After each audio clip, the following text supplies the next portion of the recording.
तो आज हम एनसीईआरटी के चैप्टर नंबर 13 यानी प्लांट ग्रोथ एंड डेवलपमेंट को समझेंगे। लेकिन उससे पहले एक छोटी सी चीज़ सोचिए। अगर एक इंसान का बच्चा अपनी पूरी जिंदगी बढ़ता ही रहे, मेरा मतलब है 50 फुट या 100 फुट का हो जाए, तो कैसा दिखेगा? हाँ, ये तो बहुत ही अजीब और थोड़ा डरावना लगेगा क्योंकि इंसानों में लगातार ग्रोथ होना एक बीमारी मानी जाती है। राइट। लेकिन पौधों के लिए ना, ये उनका रोजमर्रा का जीवन है। उनके लिए अनलिमिटेड ग्रोथ कोई बीमारी नहीं है, बल्कि उनके जिंदा रहने का एक तरीका है। और आज हम इसी रहस्य को सुलझाने वाले हैं। एकदम सही कहा। और पौधों की इसी अनलिमिटेड कैपेसिटी को समझने के लिए आज हम इस डीप डाइव में, जो खासकर नीट की तैयारी करने वाले स्टूडेंट्स के लिए बहुत ज़रूरी है, हर एक कॉन्सेप्ट को डिटेल में ब्रेक डाउन करेंगे। हमारा मेन एम है कि कोई भी एनसीईआरटी की लाइन या डायग्राम छूटे ना। बिल्कुल। और सबसे बड़ी बात, हमें सिर्फ फैक्ट्स को रटना नहीं है, हमें समझना है कि ये प्रोसेसेस असल में काम कैसे करती हैं। क्योंकि डेवलपमेंट, जिसे हम विकास कहते हैं, वो असल में दो चीज़ों का फाइनल रिजल्ट है, ग्रोथ और डिफरेंशिएशन। हाँ, और एक छोटे से जायगोट का एक विशाल मैच्योर पेड़ में बदलना, ये कोई जादू नहीं है, बल्कि एक बहुत ही डिसिप्लिन्ड और सीक्वेंस में चलने वाली प्रोसेस है। तो चलिए सबसे पहले ग्रोथ यानी वृद्धि की बात करते हैं। जैसे अपनी शुरुआत में पॉइंट आउट किया कि जानवरों में एक टाइम के बाद ग्रोथ रुक जाती है, राइट? हाँ, एक एज के बाद हाइट बढ़ना बंद हो जाती है। एग्जैक्टली। लेकिन पौधों में ग्रोथ जीवन भर चलती रहती है। और यही बात मुझे हमेशा थोड़ा हैरान करती है। मतलब जो पत्ती एक बार बड़ी हो गई वो वापस छोटी नहीं हो सकती, ये इरिवर्सिबल है। तो पौधों के पास ऐसा कौन सा सीक्रेट है जो उन्हें जीवन भर बढ़ने की ताकत देता है? ऐसी फैक्ट्री समझ लीजिए जहां काम कभी बंद नहीं होता। अच्छा, जहां लगातार नई सेल्स बनती रहती हैं? हाँ, पौधे के कुछ खास हिस्सों में ये मेरिस्टेम्स मौजूद होते हैं और इनका सिर्फ एक ही काम है, लगातार डिवाइड होना और नई सेल्स बनाते रहना। अगर मैं सही समझ रहा हूं तो जड़ के सिरे पर रूट एपिकल मेरिस्टम और तने के सिरे पर शूट एपिकल मेरिस्टम होते हैं, जो पौधे की लंबाई बढ़ाते हैं, जैसे हम प्राइमरी ग्रोथ कहते हैं। सही पकड़ा। लेकिन बात सिर्फ लंबाई की नहीं है। जब पेड़ लंबा होता है तो उसको हवा और तूफानों का सामना करने के लिए तने में मोटाई भी तो चाहिए होती है ना। हाँ, ऑब्वियस सी बात है, वरना पेड़ गिर जाएगा। वहाँ लैटरल मेरिस्टेम्स काम आते हैं, जैसे कि वैस्कुलर कैम्बियम और कोर कैम्बियम। ये तने को चौड़ाई देते हैं, यानी उसकी गर्थ बढ़ाते हैं, और इसको हम सेकेंडरी ग्रोथ कहते हैं। मतलब पेड़ की चौड़ाई बढ़ने के पीछे ये कैम्बियम ही रिस्पॉन्सिबल है? बिल्कुल। और एग्जाम के पॉइंट ऑफ व्यू से यहाँ एनसीईआरटी की एक बहुत ही इंपॉर्टेंट लाइन आती है, इसे ध्यान से सुनिए। As NCERT states, this form of growth wherein new cells are always being added to the plant body by the activity of the meristem is called the open form of growth. Open form of growth यानी खुला स्वरूप। ये नाम बहुत ही logical है, क्योंकि growth का रास्ता हमेशा खुला रहता है, कुछ ना कुछ नया जुड़ने की गुंजाइश हमेशा रहती है। लेकिन मेरा एक सवाल है। हाँ, पूछिए। अगर ग्रोथ इस तरह अनलिमिटेड है तो एक साइंटिस्ट के पर्सपेक्टिव से इसे मेजर कैसे किया जाए? मतलब हम टेप लेके हर एक सेल को तो नाप नहीं सकते ना। ये एक बहुत ही प्रैक्टिकल चैलेंज है।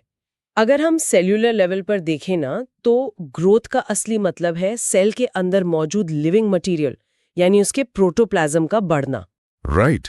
लेकिन एक जिंदा सेल के अंदर प्रोटोप्लाज्म को डायरेक्टली नापना लगभग नामुमकिन है। तो फिर साइंटिस्ट करते क्या हैं? वो डेफिनेटली कुछ ऐसे पैरामीटर्स यूज करते होंगे जो प्रोटोप्लाज्म के बढ़ने के प्रोपोर्शन में बढ़ते होंगे। एकदम सही। वो लोग फ्रेश वेट, ड्राई वेट, लंबाई, सरफेस एरिया, वॉल्यूम या फिर डायरेक्टली सेल्स के नंबर्स को काउंट करके ग्रोथ को मेजर करते हैं। सेल्स के नंबर से मुझे एनसीईआरटी का एक बहुत ही माइंड ब्लोइंग फैक्ट याद आ रहा है। हाँ? अगर आप मक्के यानी मक्के की जड़ का टिप देखें तो वो हर घंटे 17,500 से ज्यादा नई सेल्स बनाता है। हाँ, ये नंबर सच में हैरान करने वाला है। मतलब ये डेटा स्टूडेंट्स को जरूर याद रखना चाहिए। सोचिए, ये ऐसा है जैसे एक इंसान का बच्चा कुछ ही हफ्तों में माउंट एवरेस्ट के बराबर हो जाए। मजे में हम सेल्स की नंबर में ग्रोथ देख रहे हैं, जबकि वाटरमेलन में हम एक ही सेल के साइज में ग्रोथ देख रहे हैं। राइट। और अगर हम पोलन ट्यूब यानी परागनली की बात करें तो उसकी ग्रोथ उसकी लंबाई यानी लेंथ से नापी जाती है, और एक डॉर्सीवेंट्रल लीफ की ग्रोथ उसके सरफेस एरिया से। हर ऑर्गन की ग्रोथ को नापने का अपना अलग तरीका है। बिल्कुल। अब अगर हम जड़ के टिप को देखें जहां ये सब हो रहा है, तो क्या पूरी जड़ एक साथ बढ़ रही होती है? नहीं नहीं, ऐसा नहीं होता। ग्रोथ 3 अलग अलग फेजेस में डिवाइड होती है। सबसे पहला है मेरिस्टेमेटिक फेज। ये रूट या शूट के बिल्कुल टिप पर होता है। वहीं जहां वो फैक्ट्री वाली सेल्स लगातार डिवाइड हो रही हैं। हाँ, वही। और एग्जाम के लिए याद रखना जरूरी है कि इन सेल्स की खास बात क्या है। इनमें प्रोटोप्लाज्म कूट कूट कर भरा होता है, इनका न्यूक्लियस बहुत बड़ा होता है और इनकी सेल वॉल बहुत पतली होती है, जो स्पेसिफिकली सिर्फ सेल्यूलोज से बनी होती है। थिन सेल वॉल होना तो लॉजिकल भी लगता है। अगर एक सेल को बार बार बीच से आधा होके डिवाइड होना है, तो एक मोटी और कड़क दीवार तो रुकावट ही बनेगी ना? एकदम सही लॉजिक है। और सिर्फ इतना ही नहीं, इन सेल्स के बीच बहुत सारे प्लाज्मोडेस्माटा के कनेक्शंस होते हैं। जिसे हम सेल्स के बीच का वॉकी टॉकी सिस्टम बोल सकते हैं, ताकि वो एक दूसरे के टच में रहें। लेकिन जब सेल डिवाइड हो जाती है, तो उसके बाद क्या होता है? उसके बाद आता है दूसरा फेज, इलोंगेशन फेज। टिप से थोड़ा पीछे जाने पर ना सेल्स डिवाइड होना बंद कर देती हैं और अपना साइज बढ़ाना शुरू करती हैं। इस फेज की सबसे बड़ी पहचान है वैक्यूल का बढ़ना। वैक्यूल यानी सेल के अंदर वो जो खाली जगह होती है, जो पानी या सैप से भर जाती है। हाँ, सेल के अंदर एक गुब्बारे की तरह वैक्यूल फूलने लगता है, जिससे पूरी सेल का साइज बड़ा हो जाता है और इसके साथ साथ नई सेल वॉल का डिपोजिशन भी होने लगता है। और इसके बाद का आखिरी फेज क्या है? इलोंगेशन जोन से और पीछे जाने पर मैच्योरेशन फेज आता है। यहाँ सेल्स अपने मैक्सिमम साइज तक पहुंच चुकी होती हैं। अब उन्हें और लंबा नहीं होना है। उनकी सेल वॉल अब काफी थिक हो जाती है और उनके प्रोटोप्लाज्म में भी मॉडिफिकेशंस आ जाते हैं। ठीक है, सेल्स कैसे बढ़ती हैं ये तो क्लियर हो गया, लेकिन उनकी स्पीड यानी उनका ग्रोथ रेट क्या है? मुझे लगता है यहाँ स्टूडेंट्स अक्सर उन मैथमेटिकल फॉर्मूलाज में उलझ जाते हैं। ये अरिथमेटिक और ज्योमेट्रिक ग्रोथ का कॉन्सेप्ट थोड़ा कॉम्प्लिकेटेड लगता है। मैं इसे बहुत सिंपल करके समझाती हूँ। अरिथमेटिक ग्रोथ को आप एक ऐसी फैक्ट्री की असेंबली लाइन समझ लीजिए जहां सिर्फ एक मास्टर कारीगर है। एक सेल डिवाइड होके 2 नई सेल्स बनाती है, लेकिन उन 2 में से सिर्फ एक सेल ही मेरिस्टेम यानी मास्टर कारीगर बनी रहती है और दूसरी वाली सेल मैच्योर होके अपना काम करने के लिए सिस्टम से बाहर चली जाती है। अच्छा, यानी डिवाइड होने की ताकत सिर्फ एक के पास रहती है। तो हर बार साइकिल में बस एक ही नई सेल ऐड होगी। इस हिसाब से इसका ग्राफ तो एक सीधी लाइन यानी लीनियर कर्व ही बनेगा। बिल्कुल सही। इसका इक्वेशन है LT = L0 + RT। रूट का एक स्टेडी रेट पर लंबा होते जाना इसका सबसे क्लासिक एग्जाम्पल है। समझ गया। और फिर ये ज्योमेट्रिक ग्रोथ क्या वाला है? इसको आप कंपाउंड इंटरेस्ट या चक्रवृद्धि ब्याज की तरह देखिए। जब एक सेल डिवाइड होके 2 सेल्स बनाती हैं, तो वो दोनों सेल्स आगे जाके वापस डिवाइड होती हैं। तो 2 से 4, 4 से 8, 8 से 16। ये तो एक एक्सप्लोजन जैसा हो जाएगा। शुरुआत में ये बिल्कुल किसी धमाके की तरह ही बढ़ता है। इस ज्योमेट्रिक ग्रोथ का कर्व S शेप का बनता है, जिसे हम सिग्मॉइड कर्व कहते हैं। इसमें 3 फेजेस होते हैं। सबसे पहला है लैग फेज, जहां सेल्स खुद को तैयार कर रही होती हैं, तो ग्रोथ थोड़ी स्लो होती है। और फिर आता होगा लॉग या एक्सपोनेंशियल फेज, जहां वो कंपाउंड इंटरेस्ट वाला जादू चलता है और ग्रोथ एकदम से आसमान छूने लगती है। एग्जैक्टली। लेकिन देखो, कोई भी लिविंग ऑर्गेनिज्म इन्फिनिट टाइम तक ऐसे एक्सपोनेंशियली नहीं बढ़ सकता, क्योंकि रिसोर्सेज यानी खाना और जगह तो लिमिटेड है ना। स्पेस और न्यूट्रिएंट्स तो एक टाइम पे खत्म होंगे ही। तो जब न्यूट्रिएंट्स कम पड़ने लगते हैं, तो ग्रोथ धीमी होके स्टेबल हो जाती है। इसे स्टेशनरी फेज कहते हैं। तो नेचुरल एनवायरनमेंट में किसी भी लिविंग ऑर्गेनिज्म या ऑर्गन के लिए ये सिग्मॉइड कर्व सबसे स्टैंडर्ड ग्राफ होता है। इसका इक्वेशन क्या बताती है एनसीईआरटी? इसका इक्वेशन है W1 = W0 e⁻RT। यहाँ जो R है वो रिलेटिव ग्रोथ रेट है, जिसे हम एफिशिएंसी इंडेक्स भी बोलते हैं, क्योंकि ये बताता है कि प्लांट नया मटेरियल बनाने में कितना एफिशिएंट है। ये इक्वेशन डायरेक्टली एग्जाम में पूछी जा सकती है। और जब R यानी रिलेटिव ग्रोथ रेट की बात आती है, तो मुझे एनसीईआरटी की वो लीफ A और लीफ B वाली इमेज तुरंत याद आती है। हाँ, वो एक बहुत ही इंपॉर्टेंट एग्जाम्पल है एब्सोल्यूट और रिलेटिव ग्रोथ रेट का डिफरेंस समझने के लिए। मैं इसे थोड़ा ब्रेक डाउन करता हूँ। लीफ A का initial surface area 5 square centimetre है और बड़ी वाली लीफ B का 50 स्क्वायर सेंटीमीटर। एक फिक्स टाइम के बाद दोनों लीव्स 5 स्क्वायर सेंटीमीटर और बढ़ जाती हैं। तो अगर हम एब्सोल्यूट ग्रोथ रेट चेक करें, यानी टोटल नेट ग्रोथ कितनी हुई, तो वो दोनों के केस में एग्जैक्टली 5 स्क्वायर सेंटीमीटर है। दोनों एब्सोल्युटली बराबर बढ़ी हैं। लेकिन कहानी में ट्विस्ट रिलेटिव ग्रोथ रेट में है। लीफ ए जो पहले सिर्फ 5 की थी, वो बढ़ के 10 की हो गई। उसने अपना साइज लिटरली डबल कर लिया, यानी 100% ग्रोथ। जबकि लीफ बी जो पहले से 50 की थी, वो 55 की हुई। उसमें सिर्फ 10% का रिलेटिव इंक्रीमेंट हुआ। यही वजह है कि छोटी पत्ती का रिलेटिव ग्रोथ रेट बहुत ज्यादा होता है, भले ही एब्सोल्यूट ग्रोथ सेम हो। ये कॉन्सेप्ट फ्रीक्वेंटली एमसीक्यूज में आता है, तो स्टूडेंट्स को इसमें कंफ्यूज नहीं होना है। राइट। और इस पूरी ग्रोथ के लिए ऑब्वियसली कंडीशंस भी चाहिए होंगी, जैसे पानी, ऑक्सीजन और न्यूट्रिएंट्स। पानी सेल को टर्जिड रखता है, जिससे एक्सपेंशन होता है। ऑक्सीजन मेटाबॉलिज्म के लिए एटीपी देती है, और न्यूट्रिएंट्स तो बिल्डिंग ब्लॉक्स हैं ही। बिल्कुल। अब तक हमने ये देखा कि सेल्स बनी और उन्होंने अपना साइज बढ़ाया, लेकिन एक एज आने पर, जैसे इंसानों में होता है, उन्हें अपना एक स्पेसिफिक प्रोफेशन या काम चुनना पड़ता है। एक करियर पाथ लेना पड़ता है, और इसी प्रोसेस को डिफरेंशिएशन यानी विभेदन कहते हैं।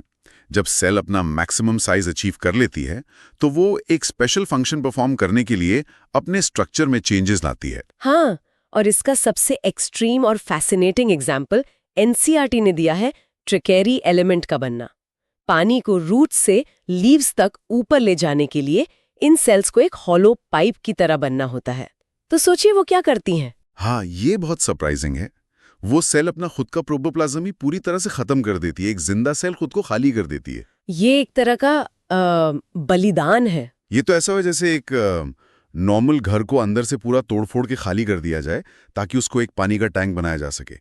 और ऊपर से पाइप का प्रेशर इतना ज्यादा होता है कि वो अपनी सेल वॉल में लिग्निन भर लेती हैं, ताकि वो फैले या फटे नहीं। ये डिफरेंशिएशन का एक क्लासिक एग्जाम्पल है। लेकिन प्लांट्स की फ्लेक्सिबिलिटी यहीं खत्म नहीं होती। उनके पास एक और सुपर पावर होती है, जिसे डी डिफरेंशिएशन कहते हैं। मतलब जो सेल मैच्योर हो चुकी है, अपना काम पकड़ चुकी है, वो वापस से मेरिस्टम बन सकती है, वापस डिवाइड हो सकती है। हाँ, कुछ स्पेशल कंडीशंस में एक मैच्योर डिफरेंशिएटेड सेल अपनी कैपेबिलिटी वापस गेन कर लेती है डिवाइड होने की। इसका सबसे बेस्ट एग्जाम्पल है इंटरफैसिक्युलर कैम्बियम और कॉर्क कैम्बियम का बनना। ये दोनों पूरी तरह से मैच्योर पेरेन्काइमा सेल से बनते हैं। ये तो वही बात हुई कि कोई एक्सपीरियंस्ड रिटायर्ड आदमी वापस से ट्रेनिंग सेंटर जाए और फिर से काम शुरू कर दें। सही एग्जाम्पल है।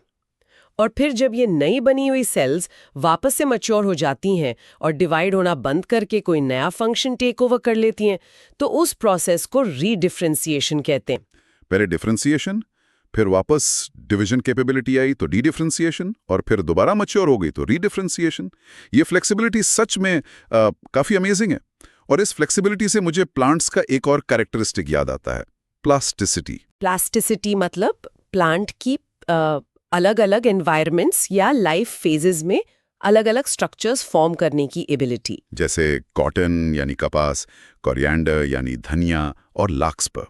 इन तीनों पौधों में अगर आप देखेंगे तो इनके बचपन यानी जुवेनाइल फेज की पत्तियों का शेप इनकी मैच्योर स्टेज की पत्तियों से बिल्कुल अलग होता है। हाँ, इसे हम फेजेस ऑफ लाइफ के बेसिस पर प्लास्टिसिटी कहते हैं, और एक एनवायरनमेंट के बेसिस पर भी होती है, जिसका एग्जाम्पल है बटरकप प्लांट। ओह हाँ, बटरकप का केस तो और भी इंटरेस्टिंग है। उसमें क्या होता है कि जो पत्तियां पानी के अंदर सबमर्ज्ड रहती हैं, उनका शेप रिबन जैसा कटा फटा होता है, ताकि वो पानी के करंट से डैमेज ना हो। लेकिन उसी सेम प्लांट की जो पत्तियां हवा में बाहर होती हैं, उनका शेप ब्रॉड और एकदम अलग होता है। इसे हेट्रोफिली कहते हैं। हेट्रोफिली, अलग अलग तरह की लीव्स। अब यहाँ तक हमने ग्रोथ और उनके स्ट्रक्चरल चेंजेस तो समझ लिए, पर मेरे दिमाग में एक बेसिक सवाल आ रहा है। प्लांट्स के पास कोई दिमाग तो है नहीं, कोई नर्वस सिस्टम नहीं है, तो वो इस पूरी ग्रोथ को, अपने इन बदलावों को कंट्रोल कैसे करते हैं? उनके पास दिमाग बेशक नहीं है, पर उनके पास एक बहुत ही एडवांस्ड केमिकल कम्युनिकेशन सिस्टम है, जिसे हम प्लांट ग्रोथ रेगुलेटर्स या शॉर्ट में पीजीआरस कहते हैं। सिंपल भाषा में कहें तो ये प्लांट हार्मोन्स हैं। और इस चैप्टर का सबसे इंटरेस्टिंग हिस्सा मुझे यही लगता है। इन पांचों में प्लांट हार्मोन्स की डिस्कवरी पूरी तरह से एक्सीडेंटल थी। कोई भी साइंटिस्ट लैब में ये सोचकर नहीं बैठा था कि आज मैं हार्मोन खोजूंगा। वही तो साइंस की खूबसूरती है। चलिए सबसे पहले चार्ल्स डार्विन और उनके बेटे फ्रांसिस डार्विन के ऑब्जर्वेशन से स्टार्ट करते हैं।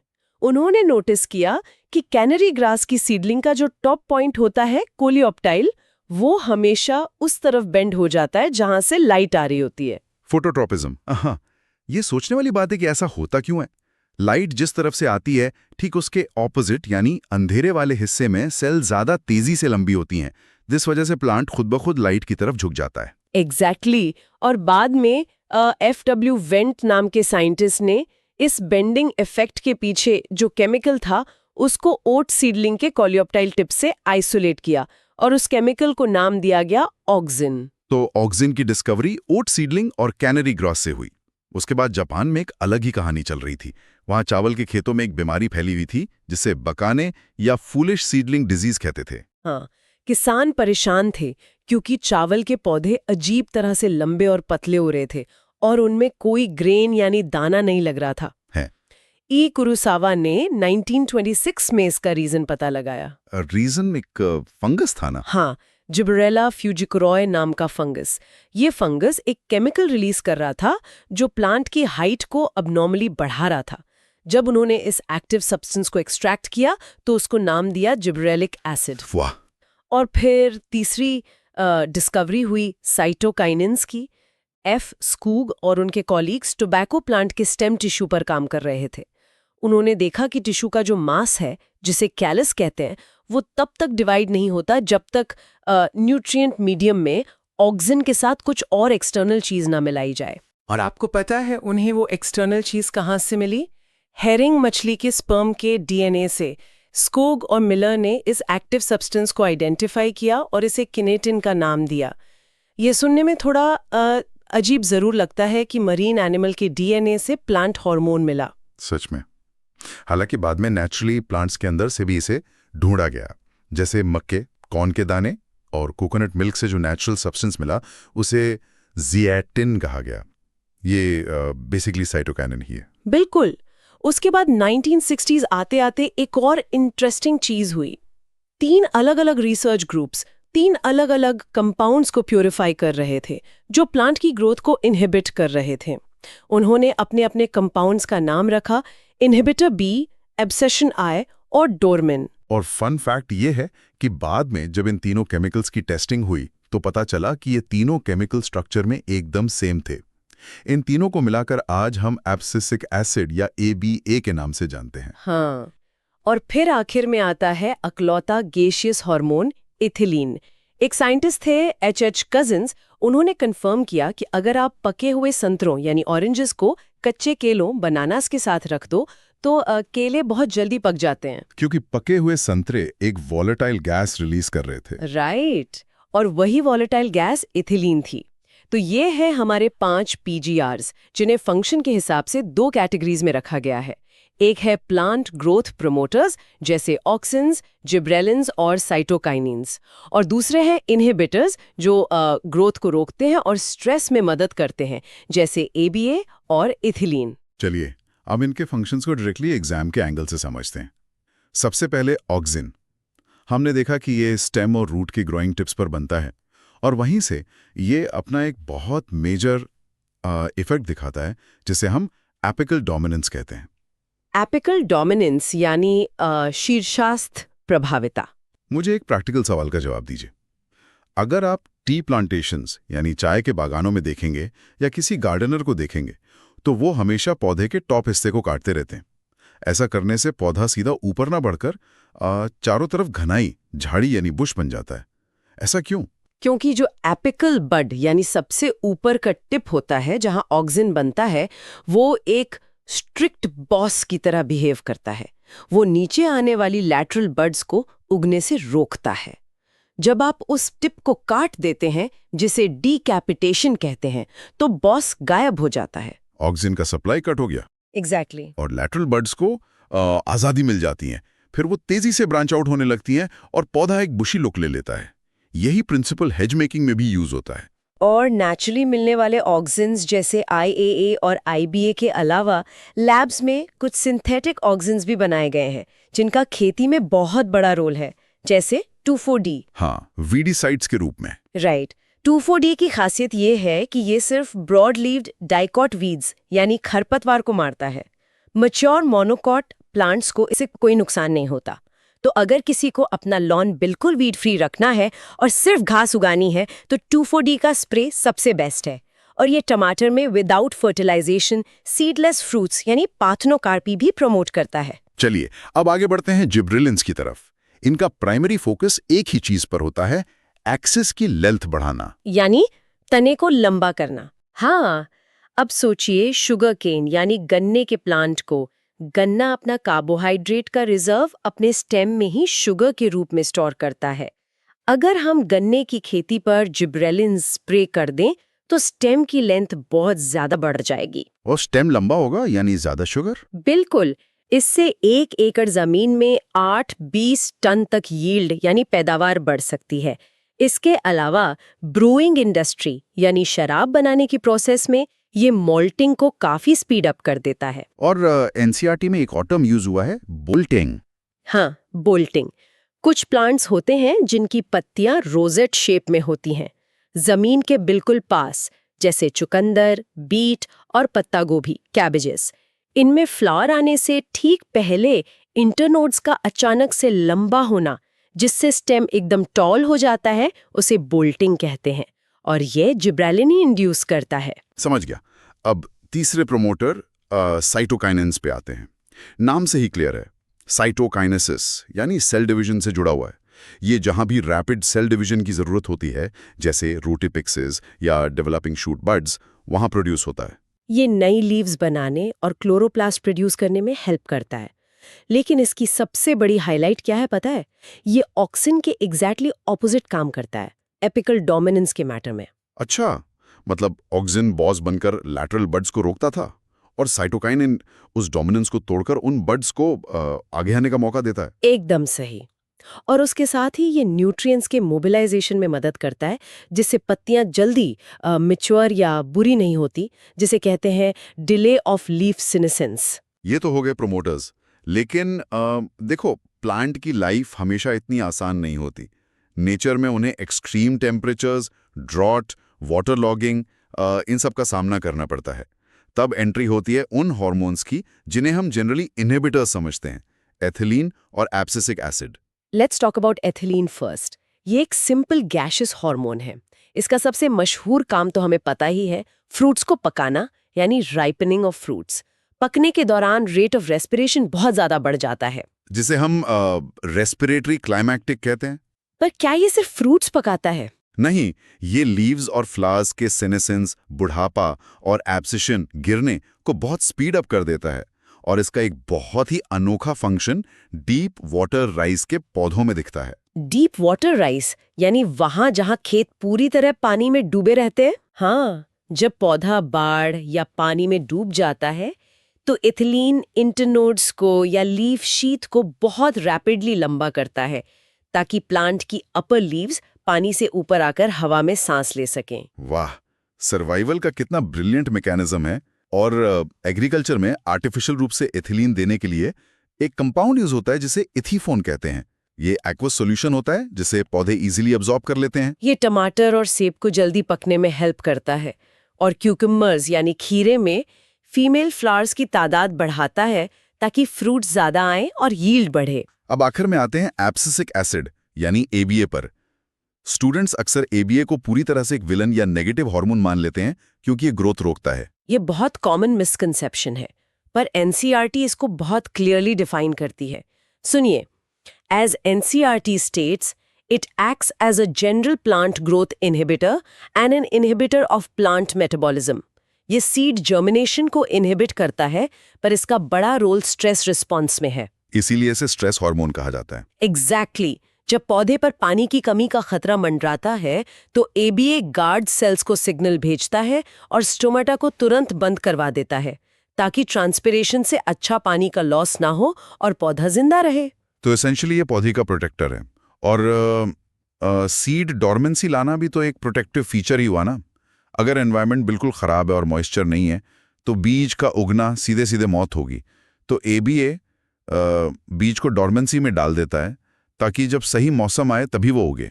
हाँ, और यहाँ एग्जाम के पॉइंट ऑफ व्यू से एक बात याद रखनी जरूरी है। जिब्रेलिन्स सीड को जर्मिनेट करवाना चाहता है और ABA उसको रोकता है।